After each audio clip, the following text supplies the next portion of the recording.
Hi hello welcome to Kiran TV news. మనమైతే present కొండగట్లో ఉన్నాం. మనందరికీ తెలుసు పవన్ కళ్యాణ్ గారు ఈ రోజు పర్యటన ఇక్కడ ఉంది.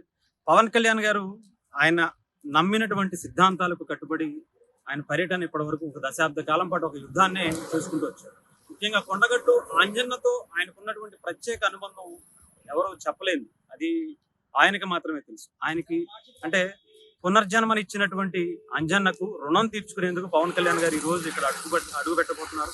అంతేకాదు దాదాపు 30 కోట్లకు పైగా వ్యయంతో ఇక్కడ ఒక అద్భుతమైనటువంటి కట్టడాన్ని టీటీడీ తరఫున ఆయన ప్రారంభించడానికి శంకుస్థాపన చేయడానికి ఆయన ఇక్కడికి ఈ రోజు ఇక్కడ రాబోతున్నారు. అంతేకాదు ఇక్కడ ఉన్నటువంటి జన సైనికులందరితో కూడా పవన్ కళ్యాణ్ గారు ప్రత్యేకమైనటువంటి భేటీ కూడా ఉంది.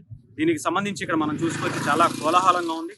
తెలంగాణలో జనసేన పార్టీ ఎక్కడ ఉంది, పవన్ కళ్యాణ్ గారికి ఏముంది అనుకునే వాళ్ళందరికీ ఈ ఒక్క పర్యటనతో అందరికీ కూడా సమాధానం వచ్చేటువంటి పరిస్థితి అయితే ఉంది. మీరు చూసుకుంటే ఇక్కడ ఎంత భారీ ఎత్తున పవన్ కళ్యాణ్ గారికి అభిమానులు ఉన్నారో, ఎంతమంది ఇక్కడ భారీగా పవన్ కళ్యాణ్ గారి కోసం ఇక్కడ చేరుకుంటున్నారో మీరు చూస్తే మాటల్లో చెప్పలేదు.